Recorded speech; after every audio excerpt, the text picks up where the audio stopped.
औज़ुबिल्लाहिमिनश्शैतानिर्रजीम बिस्मिल्लाहिर्रहमानिर्रहीम। सबसे पहले तो मैं शुक्रगुजार हूँ शगुफ्ता जमानी साहब का। उन्होंने बहुत सारी बातों की मैं इनका जो आखिरी कमेंट है उधर से स्टार्ट करता हूँ। जमजम के हवाले से बात की है। जमजम के हवाले से जमजम पहले भी फ्री था, आज भी फ्री है। ये जब से पहले 2017 से पहले जब हाजी आते थे तो वो जब पानी लाते थे तो वो पानी जो है वो गिरता भी था और मसाइल भी होते थे। तो गवर्नमेंट ऑफ सऊदी अरेबिया ने उसका ये तरीका किया कि उसकी पैकिंग स्टार्ट की, यानी उसकी बोतल एक, उसके ऊपर गत्ते का एक बॉक्स, उसकी एक कॉस्ट बनती है। वो कॉस्ट 2017 से हम हज की अमाउंट के अंदर पहले से लेते हैं। इस दफा भी कोई इजाफी नहीं ले रहे, वो ले चुके हैं, वो ऑलरेडी खत्म हो चुकी है बात। ये जो मीडिया पे खबर चल रही है ये गलत खबर चल रही है कि 1114 रुपया मजीद लेंगे, हम कोई पैसा नहीं ले रहे। वो तो ऑलरेडी उनकी पेमेंटें हो चुकी हैं और ये पेमेंट होती है जमजम की नहीं होती। ये पेमेंट जो वो वहां पर दी जाती है वो उसी चीज की दी जाती है जो मैंने आपको जिन चीजों का जिक्र किया। वो आज भी जमजम पानी जो है वो अभी तक फ्री है, उसमें कोई ऐसी चीज नहीं है। दूसरी बात जो बिल्डिंग्स वगैरह की बारे में बात की, मैं आपको एक बात बताऊं जनाब स्पीकर साहब, आप हैरान होंगे कि 2019 में जो बिल्डिंग 2600 रुपए में 2600 रियाल में ली गई थी, आज वो 1900 से लेके 2300 में मैं ले रहा हूं। और आज 2023 आपको एक कंपैरिजन स्टेटमेंट दूंगा 4 साल का, जिसमें और मेरा कंपैरिजन 2023 के हज का बनेगा 2019 के साथ। मेरा कंपैरिजन 2022 के साथ नहीं बन सकता। इसलिए नहीं बन सकता कि 2022 में गवर्नमेंट का कोटा था 40%, 60% था प्राइवेट सेक्टर का, और गवर्नमेंट का जो लोग गए थे यहां से वो 34,453 गए थे। जो प्राइवेट गए थे वो 48,679 गए थे। ये तकरीबन 50% से भी कम का हज था। और मुझे ये पता चला है कि पूरे दुनिया से जो सऊदी अरब में लोग आए थे वो 8.5 लाख आए थे, जो इस वक्त मिलियंस के अंदर आ रहे हैं। उस वक्त बिल्डिंग्स भी खाली पड़ी थी, ट्रांसपोर्ट भी अवेलेबल थी, मिना मुजल्फा के अंदर भी कुछ ज्यादा रश नहीं था, और मैं खुद उस हज पे मौजूद था, मैंने देखा है सब कुछ अपनी आंखों से। इस वक्त जो फिगर्स हैं वो मैं आपके सामने बता देता हूं। ये तकरीबन 1,79,210 है जो एलोकेशन है। उसके बाद एचजीओ जो हमारे ये जो हज ग्रुप ऑर्गेनाइजेशंस हैं इनका जो कोटा है 89,605। इसके अलावा हमारा आर्मी का को कोटा होता है 1225, और स्पॉन्सरशिप के अंदर 6,395 हमारे पास एप्लीकेशन आई है, जिसको हमने सारे को एक्सेप्ट किया है, और 72,866 एप्लीकेशन हमारे पास आई हैं जो गवर्नमेंट की हवाले से जो नॉर्मल हमारे पास आती है, हमने सब की सब एक्सेप्ट कर ली हैं। 79,261 सारी हमारे पास डिटेल मेरे पास सारी मौजूद है हमारे पास वक्त, जो हमने सारी क्लियर कर दी है। अब बात आती है जो आपने जिक्र किया 7,000 8,000 जो हम सरेंडर कर रहे हैं। वो क्यों सरेंडर कर रहे हैं? वो इसलिए सरेंडर करना पड़ रहा है कि अगर मैं आज सरेंडर नहीं करूंगा तो मुझे 8,000 की पेमेंट वहां पर करनी पड़ेगी। 8,000 लोगों के मुझे वहां पर होटल बुक करना पड़ेगा, खाने का इंतजाम करना पड़ेगा, ट्रांसपोर्ट करनी पड़ेगी, और मेरे पास 8,000 की कोई एप्लीकेशन अभी मौजूद नहीं है। अगर ये 8,000 मैं करता हूं तो उसके लिए $24 मिलियन मुझे इधर से भिजवाना होगा वजारत खजाना से, जो कि वजारत खजाना ऑलरेडी क्रंच के अंदर है और मेरे पास एप्लीकेशन भी नहीं है। अगर मुझे ये 8,000 की एप्लीकेशन देते हैं तो मैं सुबह वो 8,000 कोटा रोक लेता हूं। मेरे पास तो इस वक्त अगर ये मुझे अभी अगर मिसाल के तौर पे इस वक्त इनके पास 200 एप्लीकेशन मौजूद हैं, तो मैं इस वक्त खड़े होकर कहता हूं कि सुबह जिन्होंने जो मेरा एप्लीकेशन का टाइम गुजर चुका है, लेकिन उसके बावजूद अगर 100 200 300 400 अगर मेरे पास एप्लीकेशन, मैं वो भी क्लियर कर दूंगा, उनको भी अकोमोडेट करने के लिए तैयार हूं। तो मुझे हर चीज को देखना है, अपने उस बाकी एस्पेक्ट को भी देखना है। जहां तक ताल्लुक है हमारा मामला जो है वो है फॉरेन करेंसी के हवाले से, कि फॉरेन करेंसी की जो एप्लीकेशन है, जैसे मैंने आपसे कहा कि हमने तो कहा था कि हमें 44,000 चाहिए बाहर से एप्लीकेशनें, हमारे पास आई है 6,395, उसके बाद को 200-250-300 और आई हैं, टाइम गुजर चुका है, लेकिन मैंने उसको भी एक्सेप्ट कर लिया। मैं किसी को मना नहीं कर रहा, जो आए बिस्मिल्लाह। और जहां तक ताल्लुक है, आज मुझे मेरे ख्याल से 15 दिन या 14 दिन हुए हैं मैंने चार्ज लिया है।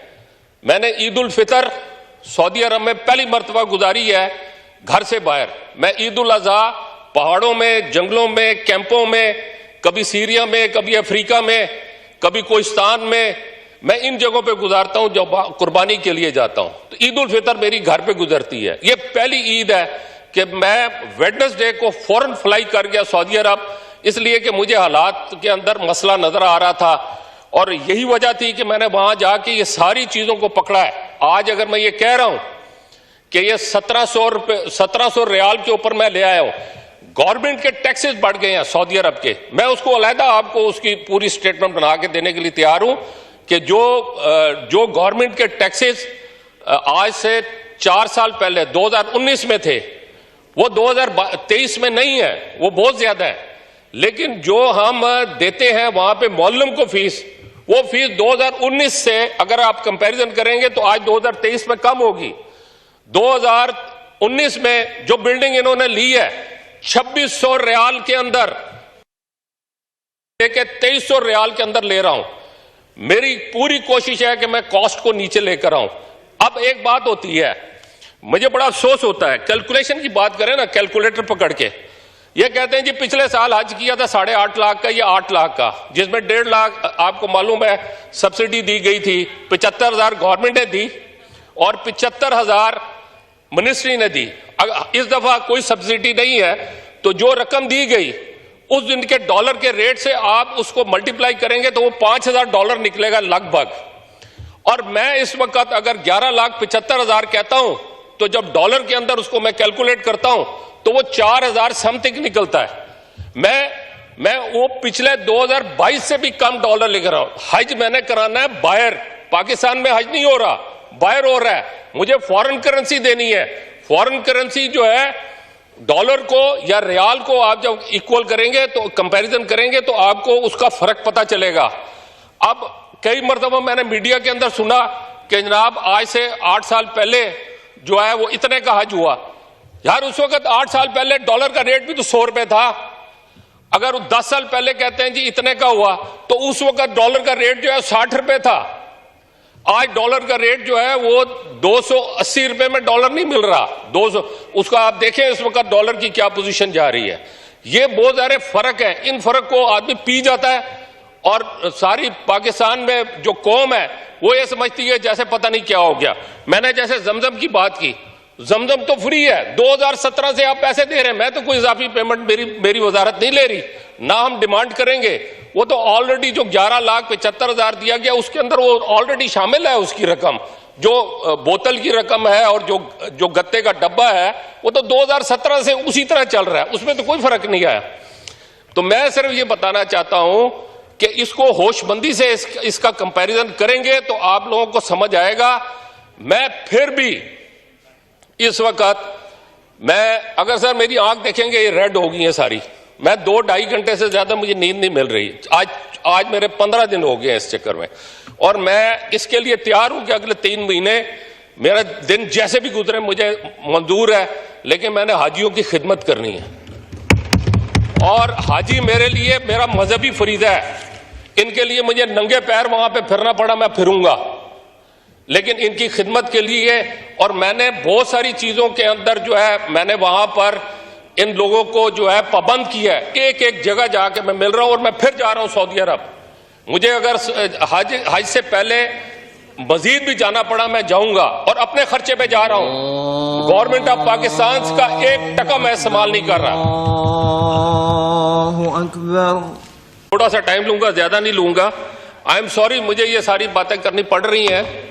मैंने कभी अपने आप को शो ऑफ करने की जरूरत नहीं, कोशिश की है कि मैं ना अपने आप को शो ऑफ करूं, लेकिन इस वक्त मेरी मजबूरी बन गई है। 18 साल से मैंने गवर्नमेंट ऑफ पाकिस्तान से कभी तनख्वाह नहीं ली। 18 साल से मैंने गवर्नमेंट ऑफ पाकिस्तान से टीएडीए कोई नहीं लिया।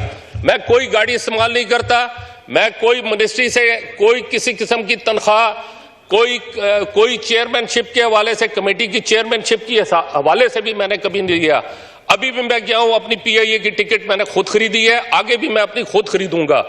वहां पे होटल में रहा हूं, होटल के पैसे मैंने अपने दिए हैं। एक तो आप बिल्कुल बी एश्योर रहें, मुफ्त हज मैं किसी को नहीं करने दूंगा। और मेरी कोशिश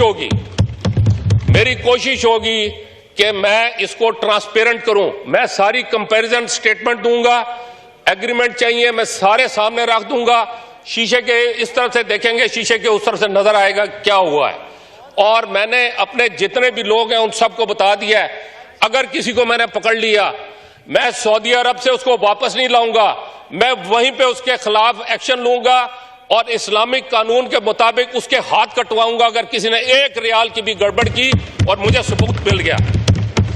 यहां पर भी मैं हर चीज को चेक करने की कोशिश कर रहा हूं और एक एक चीज के अंदर खुद मैं अपने आप को उसमें डाल रहा हूं कि एक एक चीज, ये टोटल ऑपरेशन मेरी निगरानी में चल रहा है। और मेरी ख्वाहिश है कि मैं इसको ट्रांसपेरेंट करूं और बेहतर करने की कोशिश करूं। ये जितने काम मैं कर रहा हूं जनाब स्पीकर, ये रमजान में सब क्लियर होने चाहिए थे। जब मैं आया हूं तो वहां पर मुझे नहीं नजर आया जो चीजें मुझे नजर आनी चाहिए थी। और अब अल्हम्दुलिल्लाह ये मेरे जो टूर हुए हैं, जितनी तेजी के साथ मैंने इस पे काम किया है, आज मैं ये कहने में बड़ा मैं खुश हूं कि मैंने इस वक्त, मैं आज रोजाना मैं इनसे डिटेल ले रहा हूं।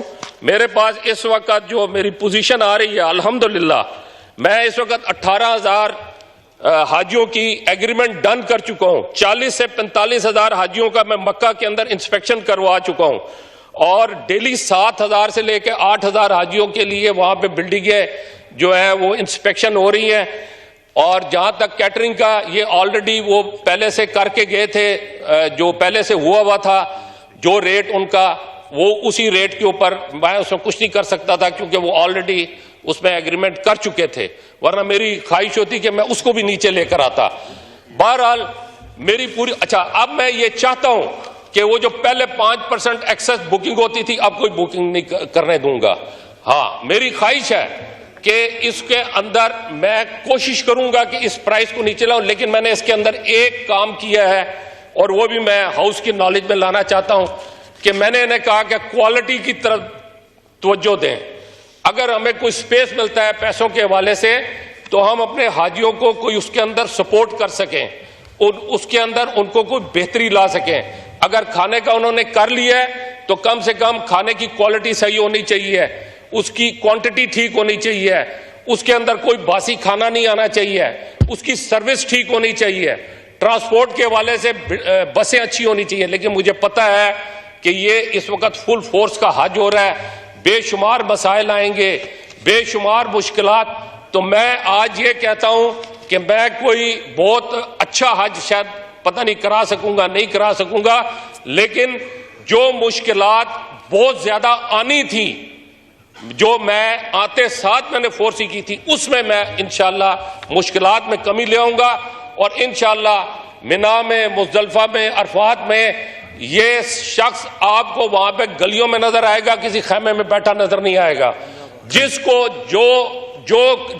जो भी किसी की कंप्लेंट होती है, मसला होता है, मैं उसका हल करने के लिए तैयार हूं। लेकिन ये बहुत बड़ा हज है और बहुत सारे लोग होंगे, लेकिन जो अगर जिंदगी रही और हमें अल्लाह ताला ने मौका दिया तो अगला हज जो है मैं एग्जाम्पल बना सकता हूं, क्योंकि इस हज में और ये सारी पॉलिसीज जो मैंने देखी है इस अरसे में 14 दिन के अंदर मैंने कम से कम कई महीनों का काम किया है। मैं श्योर हूं कि इसमें बहुत सारे गैप्स हैं, इन सारे गैप्स को खत्म करना चाहिए और हम ऐसा काम करें जिससे हमारे लोगों को इंशाअल्लाह ताला, अगर आप इसकी रिपोर्ट मुख्तलिफ जगहों से लेंगे तो इंशाअल्लाह आपको इसके हवाले से मुझे यकीन है कि मजीद अगर आप तफसील लेना चाहेंगे तो हम वो सारी तफसीलात आपको फराहम करें। जो बात कर रहे हैं वो स्पेशल फ्लाइट की बात कर रहे हैं। स्पेशल फ्लाइट में अगर तो आप वीआईपी हज करना चाहते हैं तो वो स्पेशल फ्लाइट के अंदर, अगर आपने शॉर्ट हज की बात की तो शॉर्ट हज तो हो सकता है, आप बैठ जाएं, मैं उसके ऊपर बात कर सकता हूं। लेकिन अगर आप ये चाहें कि वहां पर मैं आपकी सर्विस करूं, सर वो पॉसिबल नहीं होगा मेरे लिए। वहां पर उसी तरह लोगों के साथ आपको खैमों में रहना पड़ेगा जिस तरह मेरा आम आदमी रहता है। हाँ, शॉर्ट की बात करते हैं, उस पर काम हो सकता है, इसके अलावा और कुछ भी नहीं हो सकता। मेरा कोई बंदा अवेलेबल नहीं होगा इनके लिए, क्योंकि मैंने खुद देखा है 2015 के अंदर कि वहां पर जो मेरा डायरेक्टर हज, मैं खुद, क्योंकि मैं उन दिनों वहां पर मौजूद था, कांटा और छुरी भी वो उठा के ला के दे रहे थे। तो मैंने उनसे कहा भाई ये क्या कर रहे हो? उन्होंने कहा कि भाई ये तो मैं उनको बड़ी मैं माफी चाहूंगा, मैंने अपनी आंखों से देखा है उनको बुरा भला कहते हुए भी और सारा कुछ। तो इस तरह की कोई चीज वहां पे नहीं मिलेगी। हाँ, अगर आपको शॉर्ट चाहिए तो मैं आपका एयरलाइन के साथ बैठ के मामलात बना सकता हूं। वो शॉर्ट टर्म के लिए आपसे बात करेंगे। अब मैं एक छोटा